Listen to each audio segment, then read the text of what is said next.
Good morning, everybody. We're going to start in just a moment here. You'll be seeing my screen come into play. And to give you kind of an overview of what we're going to be covering, the first part of the call, we're going to cover some FHA 203K loans, and we're going to discuss that in detail. And then after that, we'll open it up for questions for the last half of the call. So if you do have questions, go ahead and type them into the questions area in your GoToMeeting toolbar, and we'll try and address those on the last half of the call. Thanks, guys. As soon as you see my screen, we'll go ahead and begin. Okay, let's go ahead and start the call. You guys should be seeing my screen here. So today we're doing something a little bit different. I'm bringing in a special guest, Mr. Ed Mawhinney. He's going to be helping us out with the explanation on the 203K program. And he does quite a bit of these loans, so we're going to get a little bit of insight from him on how he presents this to borrowers, and hopefully that'll give you some good stuff to make a base for yourself and start doing these loans. So first things first, I'm going to bring in Ed. Ed, if you'd go ahead and unmute yourself. Ed is from the New Jersey area, but Ed, could you tell us about your practice, your location, specialties, and what your pipeline looks like? Okay, thanks for having me on the call, Jacob. Yeah, I'm based out of a town called Gibbsboro, New Jersey, which is in the southern New Jersey area between Philadelphia and Atlantic City. I've been in the mortgage business for roughly about 8 years. And we are a mortgage broker here. I got a pipeline, a small pipeline of about $1 million a month. It is growing now thanks to the mortgage coach options. But I do a lot of these FHA 203K loans. And they're really tailored for any house in America that is a non-jumbo product. It's a great tool because just about any home you can walk into, you can find some type of upgrade, repair, renovation. The FHA 203K loan has two programs. There's a streamlined program that allows the borrower to purchase the home and borrow up to $35,000 with a limited review. If they want to go a little bit more extensive renovation, like build an addition, do a total gut, and rehab, they would have to go with a full FHA 203K loan, which allows them to borrow up to 110% of the finished appraised value, and they only have to put down 3.5% for a total down payment plus normal closing costs. So it's a great tool to kind of like market to the realtors, because if you have a borrower that comes in and says, I love the house, but you know, they may not like the color of the cabinets, the countertop, or the bathroom, this is the perfect solution that they can find a way to purchase the property and get the monies that they need to renovate it and make it their own. Excellent. So which borrowers are usually interested in this kind of program versus going with a conventional program? Well, the only borrower that would really this would cater to would be a primary home. They don't need to be a first-time homeowner. You can even do this on a refinance on a primary home only. It's not for investment, and you can do 1 to 4 family as long as you're living in one of the units. Okay, great. So now you mentioned the down payment at 3.5%, and as we know, that's traditional for most FHA loans. So that allows the borrower to bring in quite a lesser down payment they would otherwise going with a conventional loan. But speak to the fact that they can actually borrow substantially more on that versus a conventional and still have that really low down payment. That's correct. You know, like if I try to break it down into simpler parts so that the borrower and the realtors can understand, I say, you know, supposedly they have a home that is in need of repair and they can probably purchase it for like $50,000.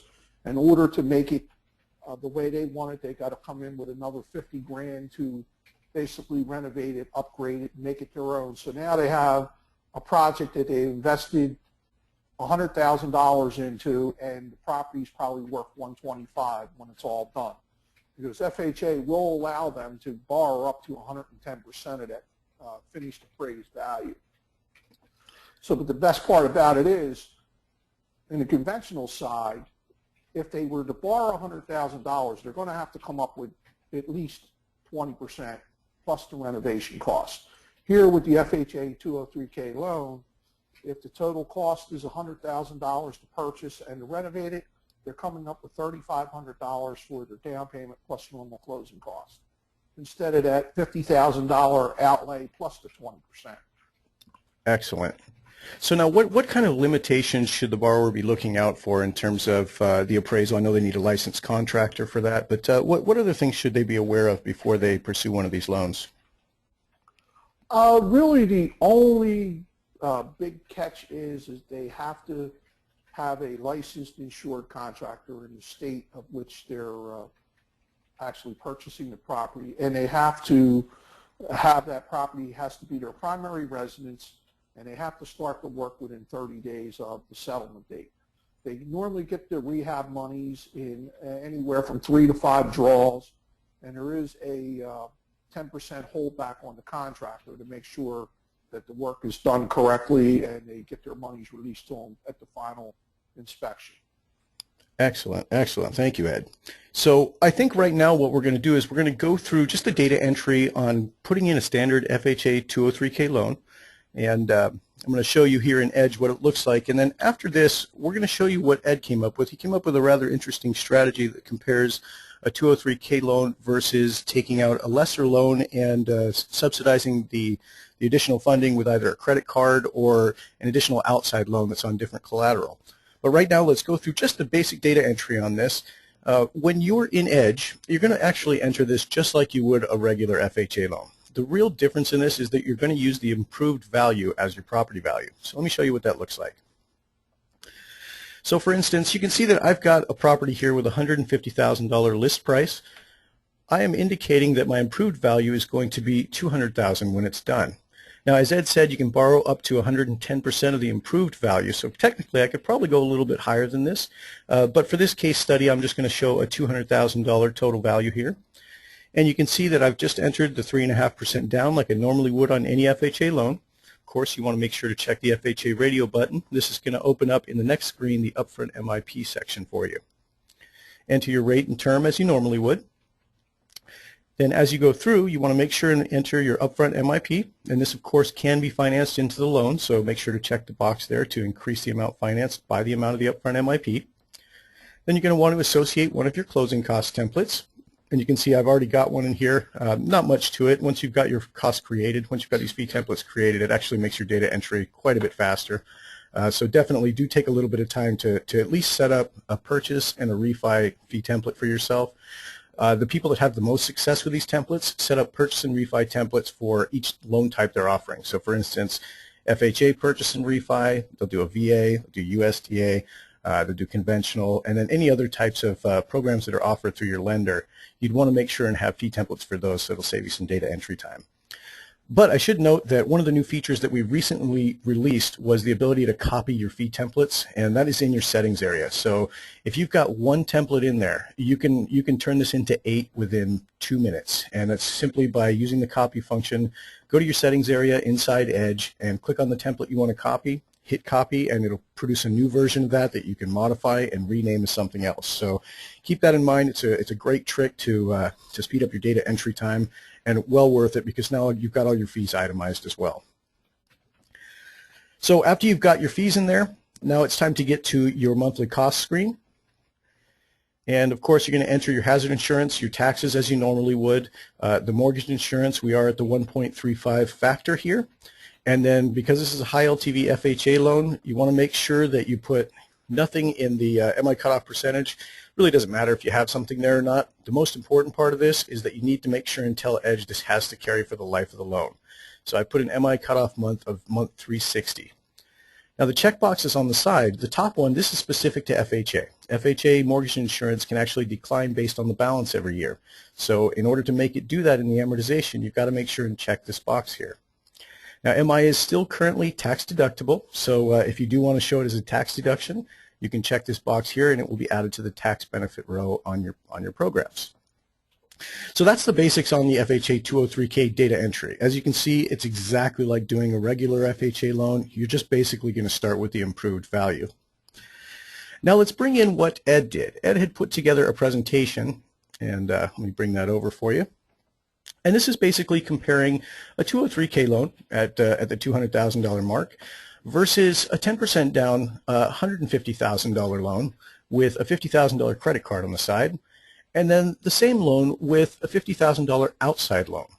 So Ed, if you would give us a bit of narration on what this presentation is trying to show and how you present this to a borrower.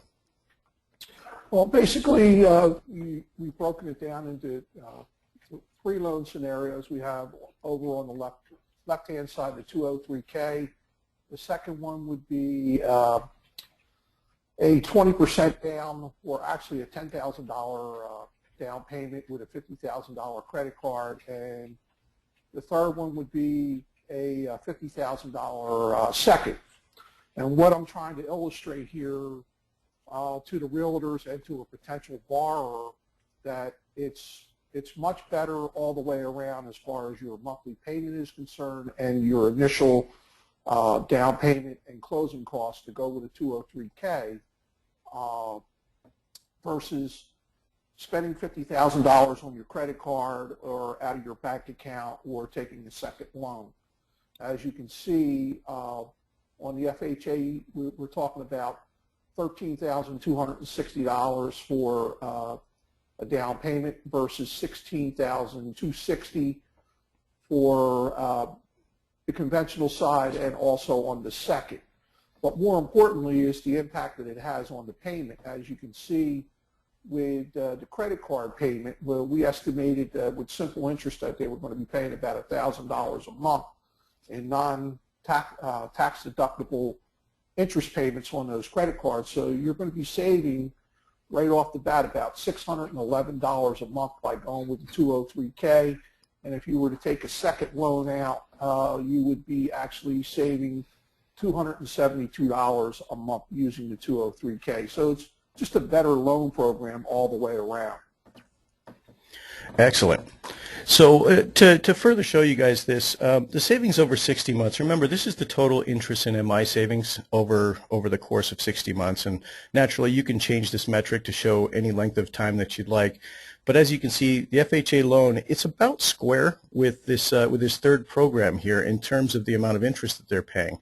But what becomes the real kicker, and probably a huge presentation point here, is the net worth. When you look at the net worth over time, we've taken this dollar amount that we're saving every month and we're reinvesting it straight back into the borrower's savings. So if we were to go to our reinvestment strategy screen, you'll see in just a moment when it comes up.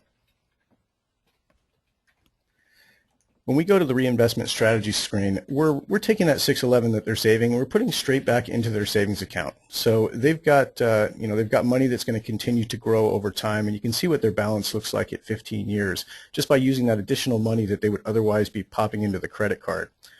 Now, this third program also saves money versus that credit card. So we've taken that money and we've again put it straight back into the savings so that we can have an apples to apples look at cash flow.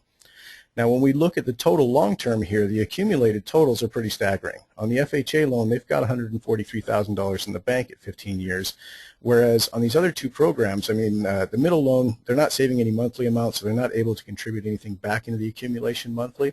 So they're ending up with about $25,000 in that current savings account. The third loan, they have a little bit more. They have the 76, but when we're looking at a $70,000 difference in net worth over time, it becomes pretty obvious as to why this 203K loan would be the good choice for this borrower. Now, it's important to note that anytime you're showing an accumulation inside Edge, meaning you're attributing money back into the savings account or into a new investment vehicle, you want to show the net worth for the long term. And remember, you can change this on the fly while your borrower is watching. So if need be, you can start off with total interest in MI paid over time, and then once they've seen it, you can change it inside your Edge. It will update the link that they're looking at. So they'll be able to see this net worth literally a couple of seconds after you make the change inside Edge. But the reason I say this is very important to show is that this is the area that actually incorporates their savings.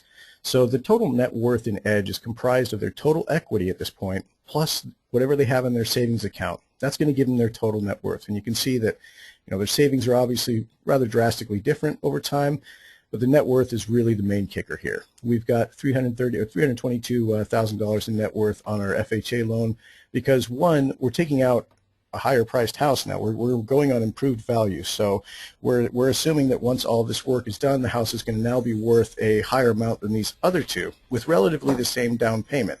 So we're increasing their net worth by increasing their buying power immediately. So And Ed, I'm gonna move to our purchase power presentation showing a couple of different FHA options, but feel free to jump in if you see something that needs some explanation. All right, so let's get back over into Edge. Now, as I showed you before, we already did the $150,000 list price, so now I'm going to add an additional product. And what I'm going to show here is I'm just going to show 3 different list price options and what you could do with it with a 203K loan. So for product 2, since I've already done all the data entry on product 1, I'm just going to use the copy button. So I'm going to hit copy from, and I'm going to copy that $150,000 list price. And let's call this one $175,000 list price. Now, you can actually make these disparities whatever you'd like. I mean, you can do a $10,000 difference between the list prices. You can do a $5,000 difference. It's completely up to you. For this case study today, I'm going to do a $25,000 difference because I want to show the different types of payments that this borrower could potentially get into. So at 175, I'm going to say that they can actually borrow up to 225. And notice that all I have to do here is change the purchase price. Since I've got the down payment percentage in there already, it already calculates my new base loan amount for me. My rate is still the same, obviously. And because I used the copy button, my closing costs all came through. My upfront MIP is already in there, so I don't have to do anything with that. And then in my monthly costs, those got copied over as well, even down to my cutoffs in here. Both the LTV and monthly cutoffs got copied over. So that's all the data entry I need to do for the 175. So now I'm going to do one more product. I'm going to show them what would happen at a $200,000 list price.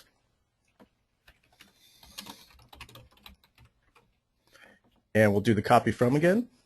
And I'll copy the 150. And all I'm going to do is increase the value now. So my improved value is going to be 250,000. Again, since I used the same variables, everything's already in there. When I copied it over, it brought everything for me. So I don't need to do anything here. Now, I'm pretty much done with this. But remember, we're showing a borrower what their potential options are for purchase. So if they're going to have 3 different types of monthly payments, we need to show them what happens to the difference in the payments. So the last step to this report is developing a reinvestment strategy. Now you can see that our 150K, it's obviously got the lowest monthly payment, but that's because they're taking out a much lesser loan. Now you can tell when we look at long-term net worth as well that our 200,000 list price is obviously going to give the best net worth. They're starting with a higher value property, so they're definitely going to have more equity over time. Now what do we do with these monthly cost savings? I'm going to go into the Adjust Reinvestment Strategy screen. And you can see that for each of these, I started off with a savings balance of $15,000. I'm assuming the borrower has enough at least to close here. Now, the cash to close on each of these is a little bit different. We've got $9,800 ranging to $11,500. Now, once that is subtracted from their current savings, they have a new adjusted savings start. Now, this is going to continue to accumulate at their current savings rate, which is, a low 0.25 here. And at the 15-year point, it's going to have some money in the bank. Now, what we need to also do is account for the monthly difference. So since this one's $381 less, I'm going to put this $380 right here. Now the second one is $190 less, so I'm going to put the $190 in here. The third one's not saving any money, so I'm not going to put any kind of additional reinvestment in there. Now it's important to note that inside Edge, what triggers the saves and the calculations are always these right and left arrows. So I'm going to click an arrow, and then I'm going to come back to my analysis screen real quick and check out what it's done. Now you can see that my net worth has definitely, there's a difference here. You can, of course, choose different property appreciation rates, and it will change your net worth because the net worth is total equity plus liquid assets. So if I use a lower appreciation, it's actually going to change what my net worth is here because I've got less equity. But completely up to you. You can base this on whatever your market looks like in terms of what you'd like to use here. Usually a national average is about 3%. I'm pretty comfortable using that. But if your market looks more like a 1 or 2, feel free to do that as well. Now the last part is I just need to generate this presentation and get it ready to send out. Now since I made this a marketing report, I don't need specific borrower information anywhere, so I can leave this contact area completely blank. So all I need to do now is go through the presentation screens, add any additional color that I want. You can see that on this one, I have some default text here that reminds me to include whether or not my taxes and insurance are included in the payment. They are, so I'm going to remove the are not part here.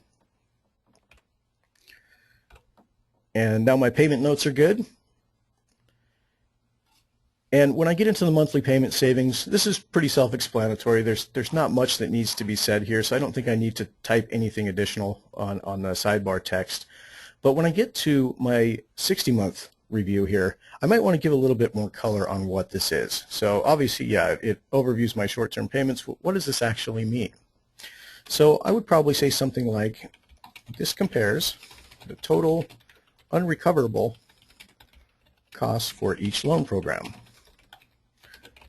These include interest, MI, and closing costs. Something like that. So it gives them an idea of what this is comparing, because this is not the monthly savings multiplied by 60. This is actually substantially different than just taking the monthly savings and multiplying it out. This is just looking at the interest, MI, and closing costs. Now, the reason we don't include the principal paid in this equation is that they're retaining that in the form of equity. We don't view that as a cost. Now, taxes and insurance, they're going to pay them either way, so they're not part of this equation either. So we're really just isolating those costs that are going up in the wind. The part of the mortgage they're not going to get back. Those are interest, MI, and closing costs. Now, for the long-term area, I'm focusing on net worth here, so I might want to let them know what the net worth is comprised of.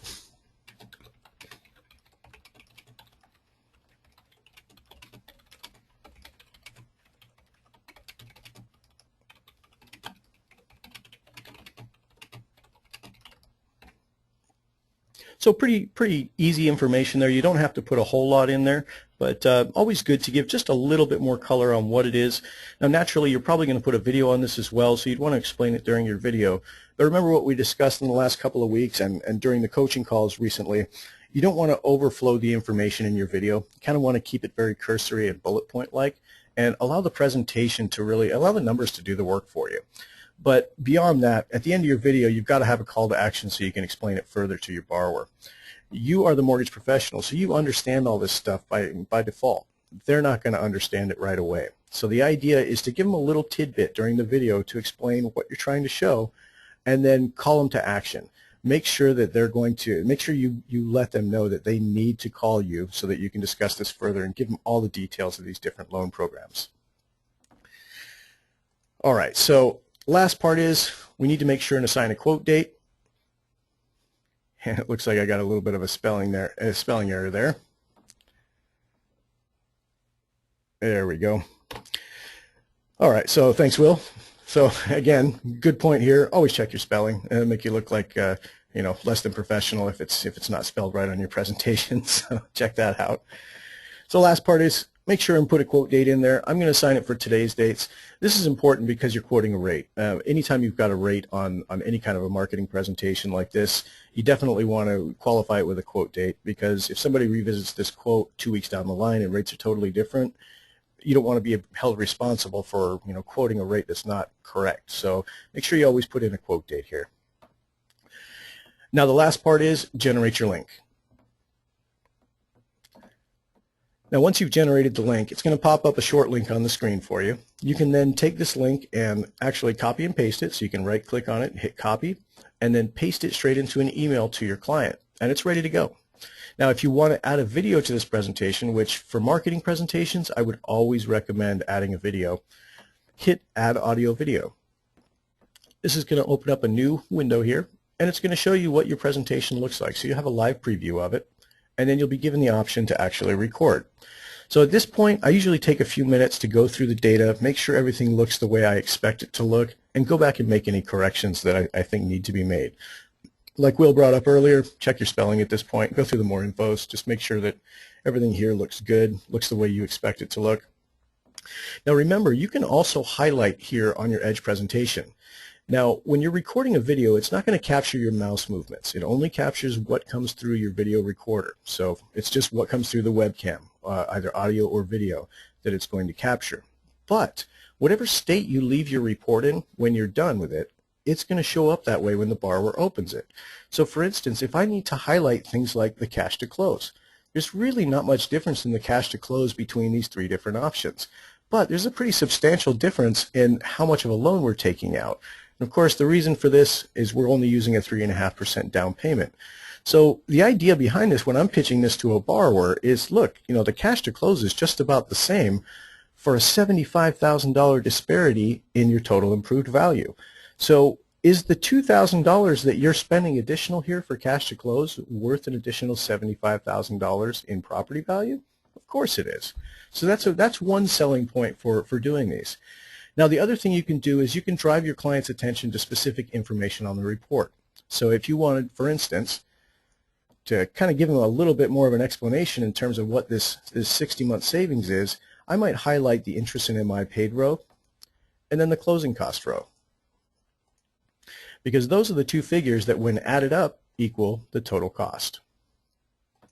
So I might actually leave the report just like this. So when matter of fact, if I leave this window open and literally just hit the X on my browser window, the next time my borrower opens this presentation, it's going to open up with the savings over 60-month window showing. So just keep it in mind, whatever state you leave this in terms of highlighting and windows popped out, that's what it's going to look like when your borrower clicks on the report.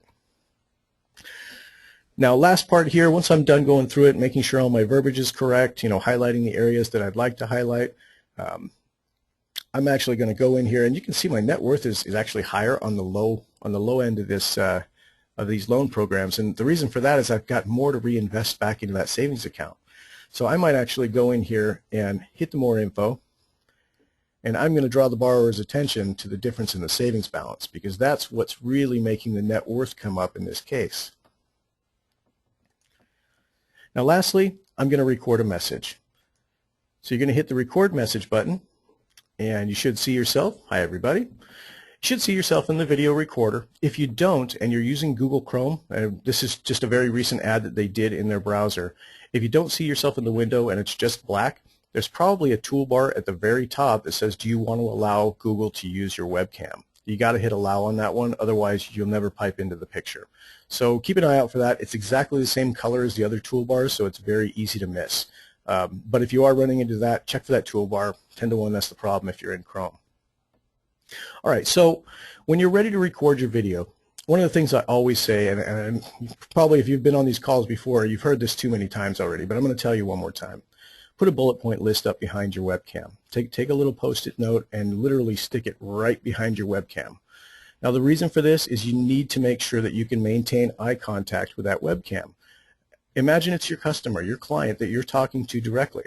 Now if you were to move your eyes away from the presentation, you're looking around the report to try and explain it, you've lost eye contact with your borrower. It's not going to lose you credibility necessarily, but you've lost the connection. So try to keep the connection with the webcam as if it's an actual person in front of you. Easy way to do it, like I said, put a bullet point list behind it. That way you know what you need to reference so you don't have to worry about looking at your report constantly. You might even want to drag your video window up. You can drag this around, and I usually advise people, tell your clients that when they're viewing this presentation that they can move the screen around too. This part right here will actually have your name on it, so let them know that they can left click on your name and actually drag the video window around to uncover parts of the presentation that might currently be covered. Now, I will tell you that we do have a ticket in development right now to have this window placed right in the middle of the screen here, so probably right around here. That should be coming out relatively soon. But at that point, it'll uncover a little bit more of the data on the screen. But still, make sure to advise your borrower that they can move this around by left-clicking on your name and literally just moving it. Now, another thing to remember is always make sure to lock your office door, turn off your ringers, turn off your cell phone or put it on vibrate. Make sure to turn off your email notifications if they're popping up on the screen. It can be really distracting. Turn off Skype or other types of instant messengers.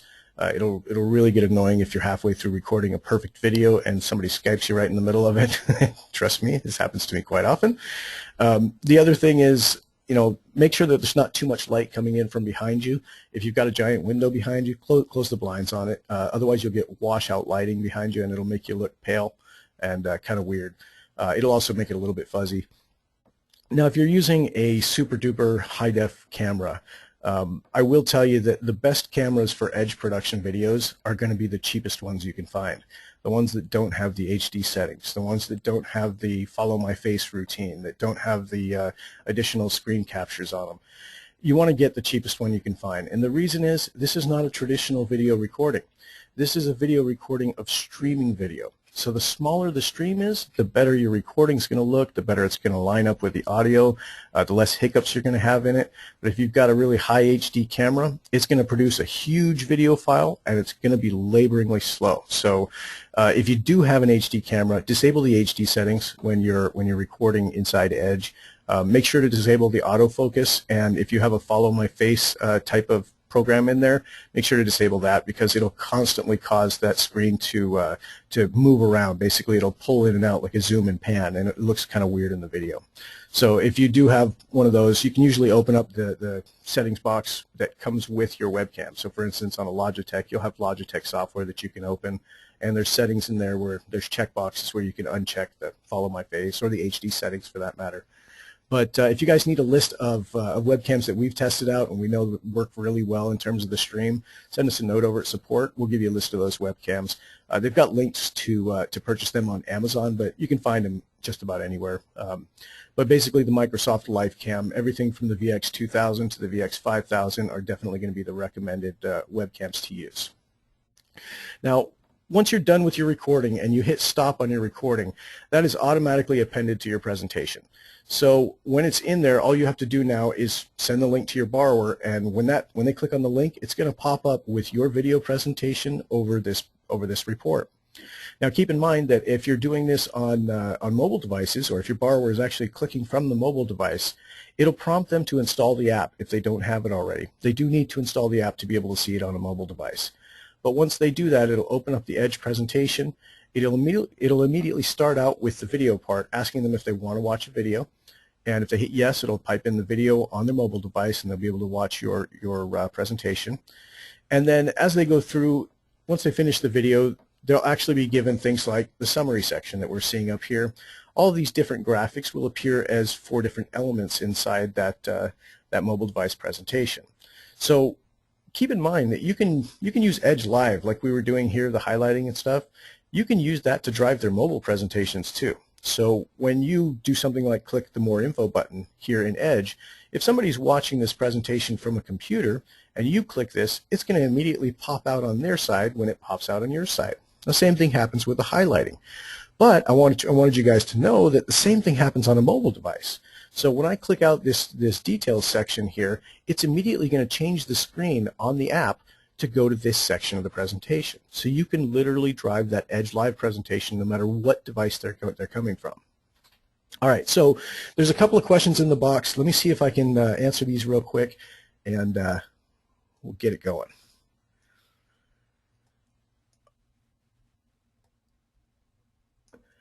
Okay, looks like a couple of people are running into some issues with GoToMeeting. Let's see. Some issues with hearing me. I am recording this call, guys, so I'll have this available in our coaching call section probably towards the end of the day today. But if you can't hear me, I apologize for that. It's got to be something in GoToMeeting. There's a couple of people that are reporting that, but it looks like the other people can actually hear. So hang tight. We'll get you a recording of this. Caesar, I see that you're running into a webinar problem. It's just saying the webinar is going to begin shortly, and you can see my pic, just can't hear a thing. And then another person had no audio as well. So Elizabeth, I see that you've got the same problem. We'll get this recorded and make sure it gets posted online for you. So John's question, this is regarding this presentation. He says, I'm confused. The presentation has the opposite intended effect. It shows the lowest purchase price is the best choice. Now, what it's showing is it's showing purchase power. Now, they have the option of doing any of these. And as you noted, the lowest purchase price has the best net worth. It's got the lowest interest paid over time. Obviously, taking out a lesser loan is always going to be your best option. But the difference is, how much do you want to have at the end of it? What do you want to be, what do you want to come up with? You know, in the case of these kind of loans, do you want to be in, you know, in this case, you know, the $150,000 list price is going to give me a $200,000 house at the end. Now, do I want to, at the end of this time, live in a $200,000 house, or do I want to live in a $250,000 house? So the question there, and the real selling point is, what's the house going to look like overall? I can pay $50,000 for, a house that's okay. I can pay $100,000 for a better house. It's going to cost me more, naturally. I'm taking out a larger loan. But the real idea here is it really doesn't cost you much of a difference in terms of, your cash to close. So what's your preference? Would you rather have the extra cash flow and be in a lesser house over time? It is going to save you. It's going to save you money that you can reinvest into your current savings account. Or do you want to end up with relatively the same figures, but in a house that's worth $50,000, $75,000 more? So I guess that's kind of the presentation here. Is we're not necessarily trying to compare these against each other. We're trying to show that all three are in fact viable options for this borrower. So hopefully that answers your question there, John. Oftentimes a purchase power presentation is really not, it's not supposed to be, the comparison between the three loans. It's really just more what's available to you, Mr. Borrower. What can you possibly do using just about the same amount of money in each situation? So naturally, you borrow less money, you're going to spend less money over time. However, what's your end result? What kind of a house are you going to be in at that point? Are you in the house that you wanted to qualify for? So that's the real question that comes into play here. And actually, Ed, if I could bring you in real quick, if you would give me a little color on this one. As a 203K specialist, when we're looking at the three different price options here, and obviously the lesser loan amount is going to produce, the lesser cost. But how do you talk to your borrower about this when you're showing them different pricing options and showing them what they can qualify for? What immediately stands out as something that is kind of the hinge point for them? Well, what really stands out is the fact that they can actually buy a house, and as we know, all across this country, it doesn't matter where we live at geographically, there are a ton of short sales going on. There's a ton of foreclosures going on, and one of the points that I probably didn't cover in the beginning of this is on an FHA 203K loan, they only need to have $5,000 worth of upgrades, repairs. So if you bought if a home was built in the early 2000s, or maybe even in the mid 2000s now, if you go in there and you just want to upgrade the heating system and the hot water system, you can very well do it right here with an FHA 203K loan. And really the bottom line is you're able to get into a home that you want that is worth more than what you can actually afford at a very, very, very low down payment. And you can also have some equity built in here. And that's really the key to it all, that, we all know as loan officers, two of the biggest things that are facing the borrowers today are either their credit scores or the lack of that, the closing costs and the down payment. And this program really helps with the down payment and also the closing costs. And the other thing is FHA will allow them to have the sellers pay up to 6% of the total cost of the sales price for closing costs.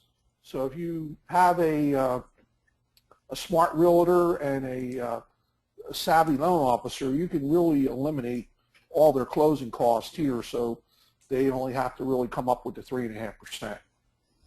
Excellent, excellent.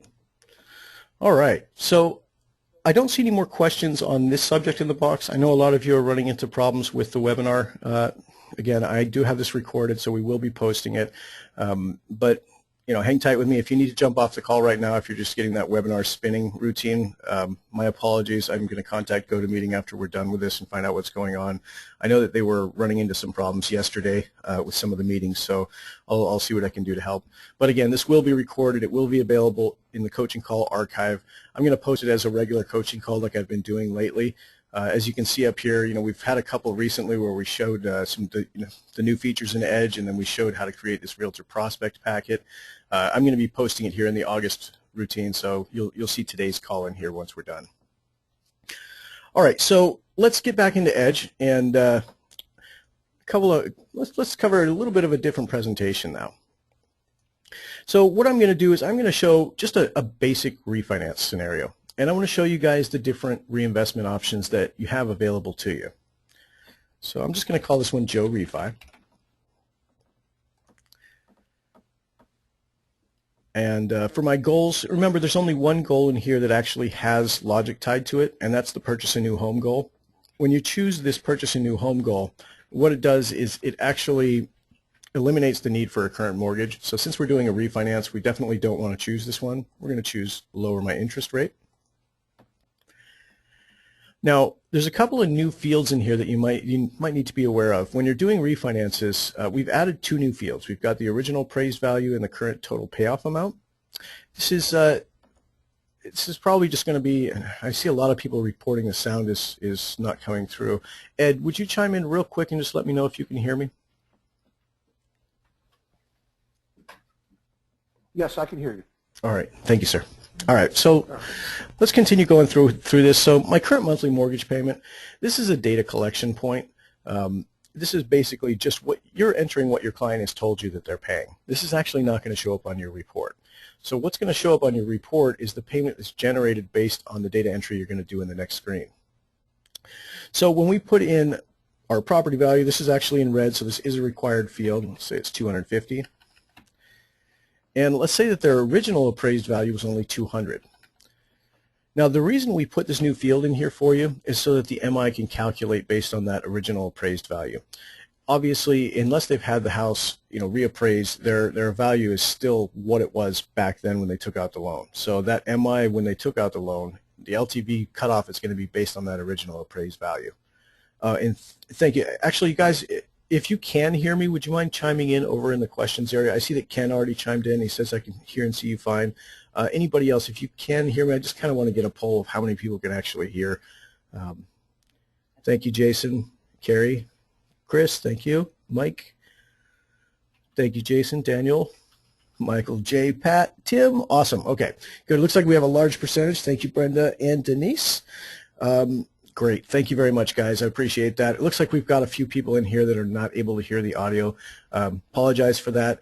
For those of you who cannot hear, let me see if I can put up a, matter of fact, I'm going to type to you real quick here. So forgive me for just a moment for those of you who can hear.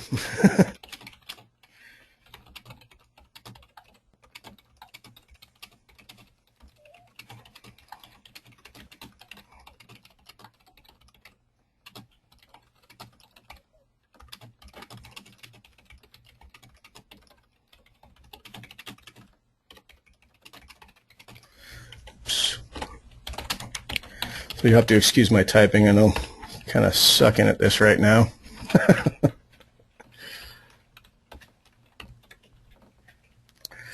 Okay, so hopefully this helps. I know a lot of you can't hear me. My apologies for that. Hopefully this will get them over there. So let's go ahead and continue with this. So as I'm going through, I've entered my original appraised value so that my MI cutoff can be based on this. But we've also got a current total payoff amount. So this total payoff amount is actually exactly what you think it is. Now, before we entered this field, Edge would use your remaining balance for your first and if you had a second lien in order to generate the payoff amount. Now, that being said, it's not usually correct. Your payoff is oftentimes going to be a little bit different than what their current balance is. So we've given you a field that you can use specifically for the payoff. Now, what this means is that you don't have to alter your current mortgage current balances to make your cash to close come out correct.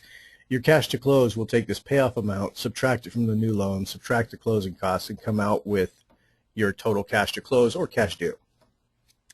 So let's say on this payoff, let's see, I've got about a $150,000 payoff. Now you can use this to pay off additional debts if you want to. So if you wanted to increase it to pay off, say, a $30,000 credit card, you would just basically boost this payoff amount by $30,000, but make sure that when you're inputting your new loan scenarios that you increase those loan scenarios to cover. Okay, so now it's time to do the data entry on the original mortgage. So I'm going to hit this little first payment date box here. There we go. And let's say that you took this out a couple of years ago. Actually, let's go a little bit further back. If they're going to have a $150,000 payoff, let's go back a couple more years. And their original loan amount, let's say, was $175. And rate back then, probably around 5% on a 30-year term. And you can see that Edge calculated my remaining balance as $163,596. So in this case, remember I said my borrower has a $150,000 payoff, so they must have paid additional principal to make this happen. And that's okay. You can overwrite this remaining balance by just typing it in. Oops, too much. There we go.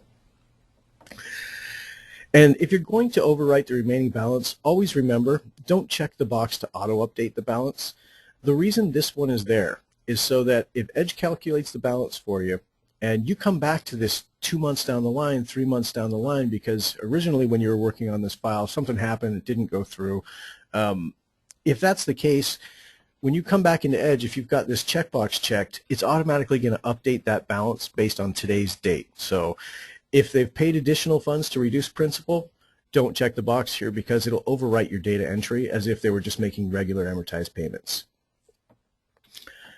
All right, so you can see that Edge has already calculated what my P&I payment's supposed to be, $939.44, and that's just based on $175,000 loan at 5% over a 30-year term. Now, when I go into the next part here, I'm going to enter my hazard and taxes as I normally would. And for this case, I've got a pretty low LTV, so I don't have any mortgage insurance on it. So I'm going to go straight over to the affordability section. Now, affordability, this is another place where it's a lot of data collection points, but it's very useful information. So naturally, you guys are always going to collect this on your loan apps anyway. It's a good idea to collect it while you're having the conversation with your borrower just to make sure that, one, they've obviously got the credit to be able to do this, make sure that they've got the necessary income to be able to qualify under the DTI guidelines. If they've got additional debt, you can put it in here, and that'll actually factor into their DTI equations. So let's say they've got $15,000 in debt, and that results in, say, a $400 a month debt payment. Now, the savings balance, this is their current savings account. This is a checking account, a money market, whatever they've got right now, whatever money in the bank. So these are the assets from your 1003. So let's say that they've got $10,000 in the bank. And that is currently growing at a dismal 0.12, which is what I get on my savings account. And then if you want to enter a tax bracket here, this will actually display the tax benefit on all our reports now. So if you don't enter this, you won't get a tax bracket line. So make sure that if you do want to show the tax benefit on your reports, you've got to make sure to put this in. And if you don't know the borrower's tax bracket, you can always hit Find Tax Bracket down here, and it will take you to the IRS site, basically ask you a couple of information about their income and how they file. And at that point, it'll give you what their tax bracket percentage is. Always make sure and enter this as a whole number. This is not to be entered as a decimal. So make sure it's, for instance, in this case, this is 25%. So yeah, it would be 0.25 if we were asking for a decimal, but we are asking for a percentage. So make sure to enter it as a whole number. Now, if this was a first-time home buyer, this is not. So if this was a first-time home buyer, I could also apply the MCC tax credit if I wanted to. This one's a refi, so I'm going to leave this part blank.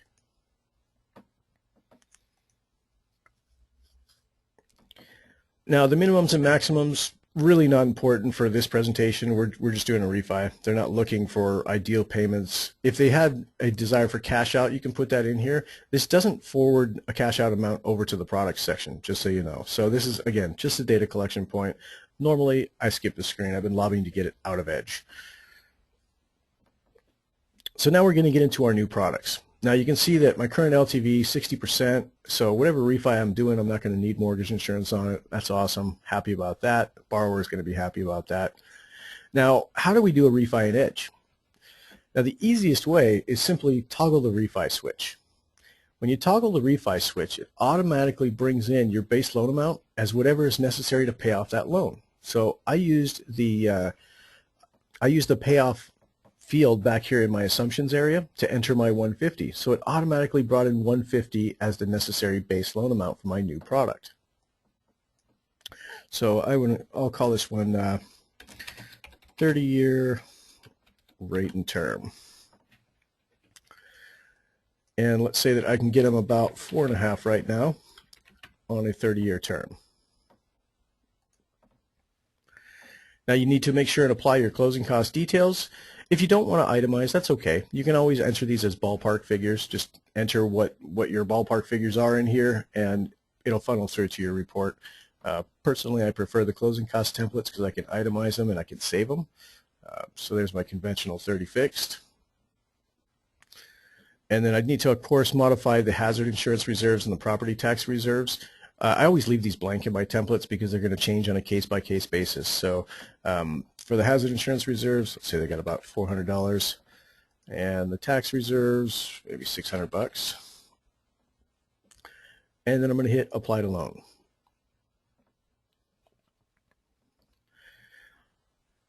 Now, last part, I need to make sure and put in my monthly costs, and in this case, it's only hazard insurance and taxes, so 0.35, and then 1.25. And now I'm going to add one more product. Now you can see that as soon as I added that product, the graph updated on the right. So we can see what our new monthly pity payments are versus their current pity payment. We're already saving them money, and that's a rate and term refi. Now what if we wanted to do a cash out refi? So I'm going to use this copy from button, and I'm going to copy that 30-year rate and term. And then all I'm going to do is I'm going to rename this. I'm going to call this one 30-year cash out. And I'm going to boost the base loan amount. So let's say that they wanted $20,000 in cash out. I'm going to put an extra $20,000 on top of this, so $170,000. Now, what I like to do, especially when you have LTV restrictions here, or you don't want them to, exceed 80% so they don't have to be dinged for MI, I like hitting the right arrow here and then coming back over, because what this does is triggers a save, but it also recalculates what their LTV is going to be. You can see I'm at 68% here, so I'm good. There might actually be some good points about staying under 70% in terms of your rate guidelines, so it may be something you need to look at. But that's the quickest way to check it, is just hit the right arrow and then hit the left arrow and come back, and the LTV will get updated for you. So since I copied it, my closing costs are already in there. I don't have to worry about those. I might need to increase my origination fee a little bit, but I'm not going to do that for this presentation. So now I've got two different products against each other. One's a rate and term, one's a $20,000 cash out. So now what do I do with them?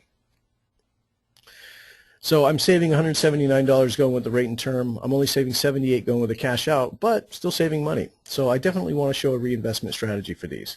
Now, if I do nothing with this money, Edge does nothing with the money. So remember, for the short-term savings, we're only looking at interest, MI, and closing costs. So whatever they're saving over here, if you don't do something with it, it's not going to show up in either of these long or short-term areas. So what I'm going to start off with is I'm going to go to investment strategy.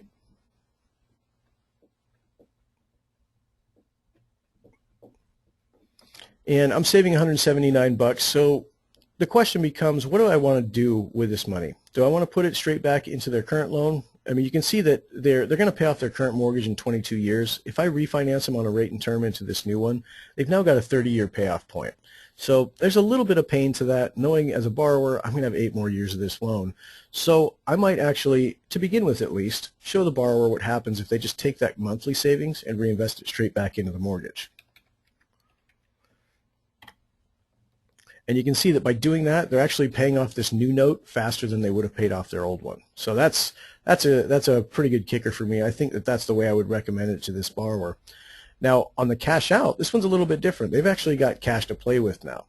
So they've got $14,000 coming back at them.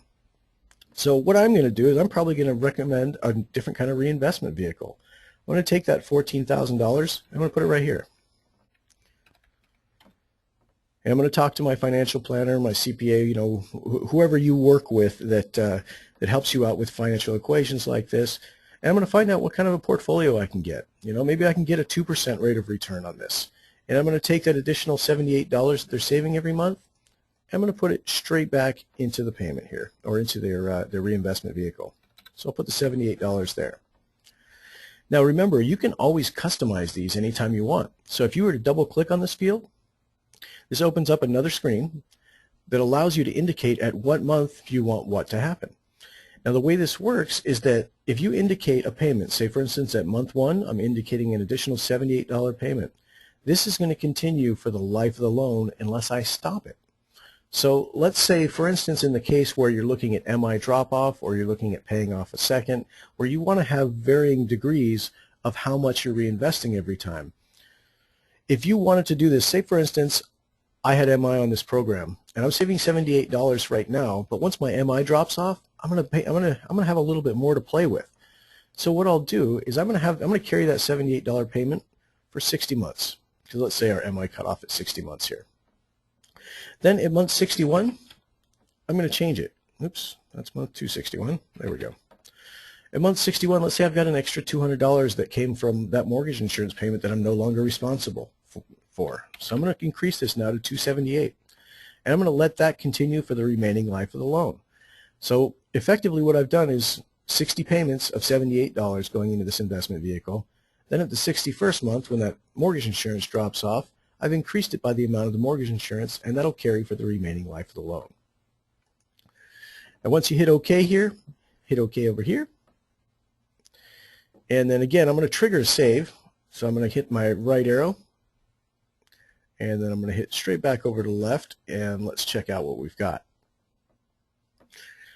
Now, obviously, our principal paid looks best on the rate and term because we're taking that additional funds so that we're saving them every month and we're putting it straight back into principal. So this is a good metric to be able to show them. I mean, the cash out, they're paying less principal. But again, how much principal the borrower is paying may or may not be a sticking point for them. Usually what's going to be the real crux is how much interest do I have to pay? You know, which one is going to be the most interest? Which one am I going to hurt the most on? So on my current mortgage, I'm going to pay $85,000 in interest on this one. Remember, none of these have any MI. So my second one, obviously, I'm going to a lower rate. I'm doing it as a rate and term, so I'm obviously going to save them some interest over time. So this is a good metric to be able to show for the rate and term. Now the cash out costs them a little bit more than what they're currently paying in terms of interest over time. But remember, you're developing a nest egg for them too. So at that point, once you've shown them that, you probably want to jump over to net worth. Now, these net worth, you can see that because of our appreciation, we're actually showing a pretty substantial net worth at the 15-year point. We're getting close to paying off both of these loans, whereas on the third option, we have very little equity because we've taken out a larger loan. So we're having to make it up on the asset side. So what you can do is you can play with how much their yield rate is. So for instance, I'm showing a 2% yield rate right now, but what if I want to show, let's say I can get a 3% rate of return. I'm going to put it in, and guys, I know this is really slow on your end because it's slow on my end, so hang tight with me.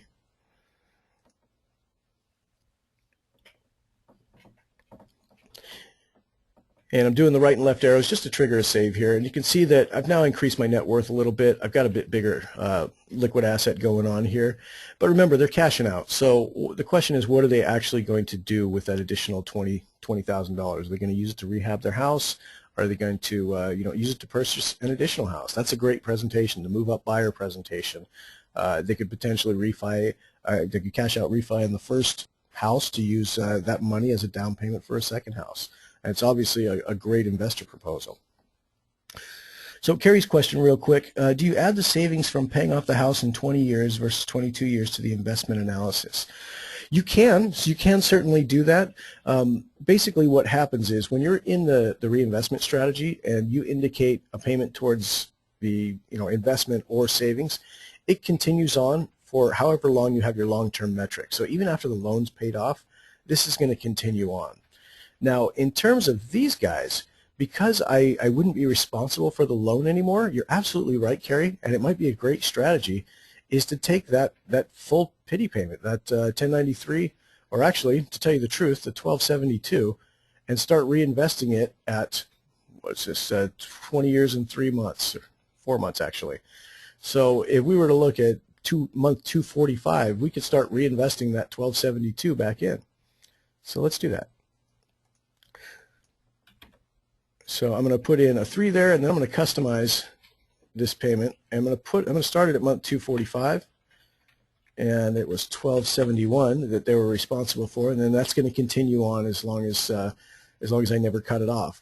Now, if you wanted to cut this off at some point, say for instance I wanted to do a lump sum payment at month 245, I would just put month 246 as a 0. So it's going to make one payment, and then the next month it's just going to go to 0. But in this case, I want it to continue on. They're no longer responsible for that pity payment at this point, so I want them to continue accruing wealth. So once you do that, I'm going to hit OK.